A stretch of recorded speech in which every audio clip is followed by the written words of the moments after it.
Kamu hanya ingin membuka ponsel sebentar, tidak lebih dari 5 menit.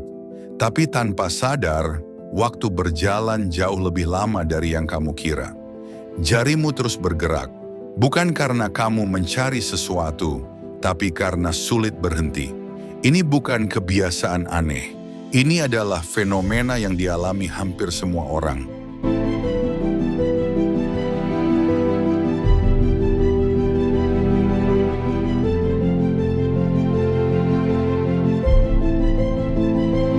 Scrolling terjadi di momen-momen kecil, sebelum tidur, saat bangun pagi, saat menunggu, atau saat kita ingin istirahat. Kita membuka ponsel tanpa tujuan jelas, tidak mencari informasi tertentu, hanya mengikuti aliran konten. Dan setelah selesai, kita tidak merasa lebih baik. Justru merasa lelah, kosong, dan bertanya-tanya kemana waktu tadi pergi.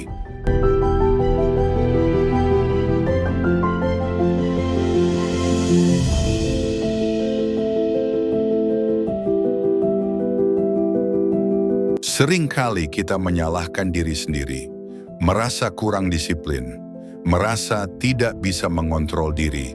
Padahal otak manusia tidak dirancang untuk menghadapi rangsangan tanpa henti. Masalah ini bukan semata soal kemauan, tapi soal bagaimana sistem digital berinteraksi dengan cara kerja otak kita.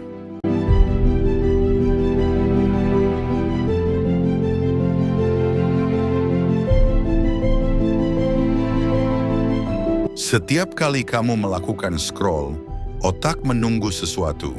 Bukan kontennya, tapi kemungkinan dari konten berikutnya.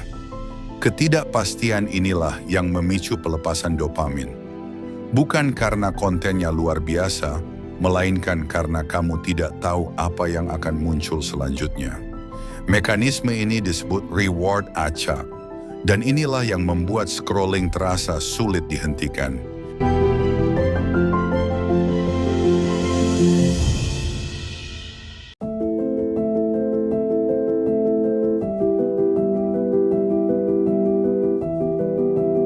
Di balik layar, algoritma bekerja dengan sangat sederhana.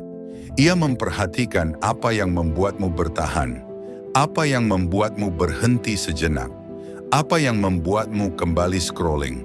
Tujuannya bukan untuk membuatmu puas, melainkan untuk mempertahankan perhatianmu selama mungkin. Semakin lama kamu bertahan, semakin tepat konten yang disajikan. Dan tanpa disadari, kita menghabiskan waktu bukan karena kebutuhan, tetapi karena dorongan yang terus diperkuat.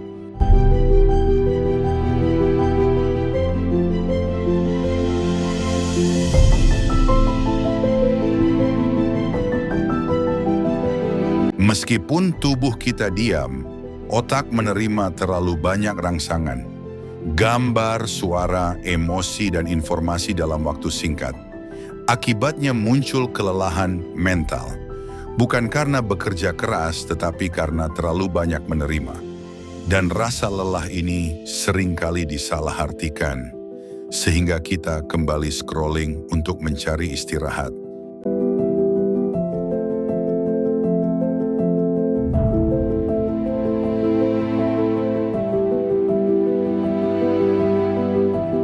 Fenomena kecanduan scrolling bukan tentang kelemahan pribadi.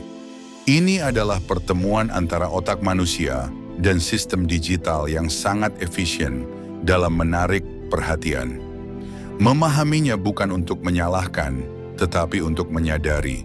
Karena kadang yang kita butuhkan bukan konten baru, melainkan jeda.